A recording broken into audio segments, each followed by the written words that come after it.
रात का exact time किसी ने रिकॉर्ड नहीं किया। स्प्रिंग 1945 वॉर प्रैक्टिकली खत्म हो रहा था, लेकिन लोअर सिलेसिया के जंगल एरिया में कुछ उल्टा ही चल रहा था। रेड आर्मी बस कुछ ही दिन दूर थी, फिर भी एक एसएस कॉन्वॉय अंधेरे में निकलता है। ना टैंक्स, ना सोल्जर की यूजुअल मूवमेंट, सिर्फ ट्रक्स कवर्ड। वो सीधा किसी सिटी की तरफ नहीं जा रहे थे, वो पहाड़ों के अंदर जा रहे थे। आउल माउंटेन, जमीन के नीचे एक बड़ा अंडरग्राउंड कॉम्प्लेक्स था, इतना बड़ा कि मैप्स में प्रॉपरली मार्क भी नहीं किया गया था। और उनका मिशन किसी इंसान को निकालना नहीं, कुछ और। कहते हैं अंदर एक कंक्रीट चैम्बर था और उसके बीच में लटका हुआ एक स्ट्रक्चर, बेल शेप। जब वो एक्टिवेट होता, हल्का सा नीचे ग्लो दिखता, दूर खड़े गार्ड के मुंह में मेटालिक टेस्ट आता, नींद बंद हो जाती, बैलेंस हिलने लगता। जो लोग करीब थे वो वापस बाहर नहीं आए। अगली सुबह एरिया सील कर दिया गया। ना कोई रिपोर्ट, ना कोई रिकॉर्ड, सिर्फ जंगल के बीच आज भी एक अजीब कॉन्क्रीट स्ट्रक्चर खड़ा है और किसी को नहीं पता अंदर एक्चुअली टेस्ट हो क्या रहा था। वॉर के बाद नॉर्मली क्या होता है, ऑफिसेज सीज होते हैं, फाइल्स मिलते हैं, साइंटिस्ट इंटरोगेट होते हैं और धीरे धीरे पिक्चर क्लियर हो जाती है। यहाँ उल्टा हुआ। जिस प्रोजेक्ट के ट्रक्स रात को पहाड़ों में जा रहे थे, उसका एक भी proper official record allied archive में नहीं मिला। फैक्ट्रीज की लिस्ट मिली, रॉकेट, जेट, मिसाइल सब डॉक्यूमेंटेड, पर इस प्रोजेक्ट का नाम तक मिसिंग। और जो लोग जानते थे वो ज्यादा देर जिंदा नहीं रहे। कुछ टेक्नीशियंस सोवियत जोन में पकड़े गए, इंटरोगेशन हुआ, लेकिन ट्रांसक्रिप्ट पब्लिक कभी नहीं हुई। एसएस जनरल हांस कैमलर, जो एडवांस्ड सीक्रेट वेपन के हेड थे, वॉर के एंड पर सिंपली डिसअपियर हो गए। ना बॉडी, ना कंफर्म अरेस्ट, जैसे किसी ने फाइल बंद करके रख दी हो। साल बीत गए, लोग भूलने लगे। फिर 1990 में एक पॉलिश जर्नलिस्ट आइगर विटकॉस्की ने एलिगेडली मिलिट्री आर्चीव्स में रेस्ट्रिक्टेड इंटरोगेशन डॉक्यूमेंट्स देखने का मौका मिला। ऑफिशियल कॉपी नहीं लेने दी गई, सिर्फ नोट्स लिखने की परमिशन। उन नोट्स में एक अजीब रेफरेंस रिपीट हो रहा था, एक code name device, bell shape apparatus, highly radioactive test material और साइंटिस्ट जो एक्सपेरिमेंट के बाद फिजिकली कोलैप्स हो रहे थे। विटकोस्की ने बाद में इस पे लिखा, पहले पोलैंड में, फिर बाद में वेस्टर्न रिसर्चर्स ने फॉलो किया। ब्रिटिश ऑथर निक कुक ने जब मिलिट्री एविएशन रिकॉर्ड इन्वेस्टिगेट किए, उससे भी स्कैटर्ड हिंट मिले, missing transport flight,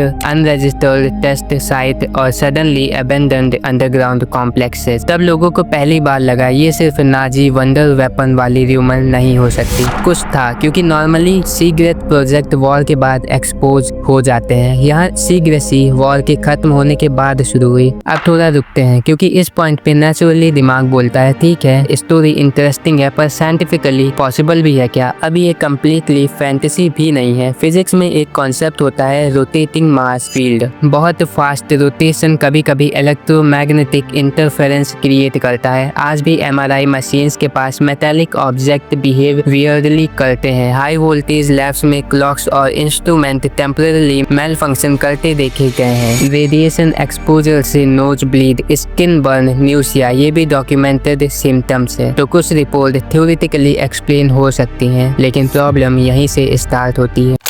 time distortion या बायोलॉजिकल एजिंग चेंज, ये ऑब्जेक्ट का अनप्रिडिक्टेबली रिएक्ट करना। यहाँ करंट फिजिक्स रुक जाती है। रिलेटिविटी के हिसाब से टाइम इफेक्ट हो सकता है, पर उसके लिए ग्रेविटेशनल फील्ड चाहिए, प्लैनेट लेवल एनर्जी चाहिए। एक अंडरग्राउंड डिवाइस से वो स्केल जनरेट करना प्रैक्टिकली इम्पॉसिबल लगता है। और अगर इतनी एनर्जी प्रोड्यूस होती तो सराउंडिंग एरिया डिस्ट्रॉय हो जाना चाहिए था, पर ऐसा कोई फिजिकल क्राटर, मेल्टेड स्ट्रक्चर या लार्जर रेडिएशन जोन रिकॉर्ड नहीं मिला। तो दो पॉसिबिलिटीज बची, या तो विटनेसेस ने नॉर्मल रेडिएशन इफेक्ट को मिसअंडरस्टैंड किया, या फिर एक्सपेरिमेंट कुछ और था जो बाद में टाइम जैसे इंटरप्रेट हो गया। साइंटिस्ट कम्युनिटी जनरली इस प्रोजेक्ट को मिथ या miss identified advanced weapon research मानती है। May be centrifuge, may be plasma research, may be high voltage propulsion experiment. मतलब कम्प्लीटली इम्पॉसिबल नहीं, लेकिन जो क्लेम्स पॉपुलर स्टोरीज में मिलते हैं वो करंट फिजिक्स सपोर्ट नहीं करती। और शायद सबसे हॉनेस्ट आंसर ये है, हमें एग्जैक्टली पता ही नहीं कि वहाँ क्या टेस्ट हो रहा था। कभी कभी मिस्ट्री फिजिक्स को ब्रेक नहीं करती, सिर्फ हमारी इंफॉर्मेशन इनकम्प्लीट होती है। जब एविडेंस इनकम्प्लीट होता है तो हिस्ट्री एक सीधा आंसर नहीं देती, वो ऑप्शंस देती है। और इस इंसिडेंट के साथ भी एग्जैक्टली यही हुआ। सबसे पहली थ्योरी, सीक्रेट वेपन। वॉर के लास्ट फेज में जर्मनी डेस्परेटली कुछ डिसिसिव चाहती थी। रॉकेट प्रोग्राम ऑलरेडी चल रहा था, V2 मिसाइल्स रियल थे, तो पॉसिबल है ये कोई हाई एनर्जी प्रोपल्सन या गाइडेंस एक्सपेरिमेंट हो जिसमें इलेक्ट्रोमैग्नेटिक सिस्टम टेस्ट हो रहा हो। अगर ऐसे एक्सपेरिमेंट फेल होते, इंजरीज और स्ट्रेंज इफेक्ट बिल्कुल नॉर्मल कॉन्सिक्वेंस होते। दूसरा, एंटी ग्रेविटी या एडवांस्ड प्रोपल्सन। कुछ हिस्टोरियंस कहते हैं कि इंजीनियर्स रोटेटिंग मैग्नेटिक फील्ड से लिफ्ट जनरेट करने की रिसर्च कर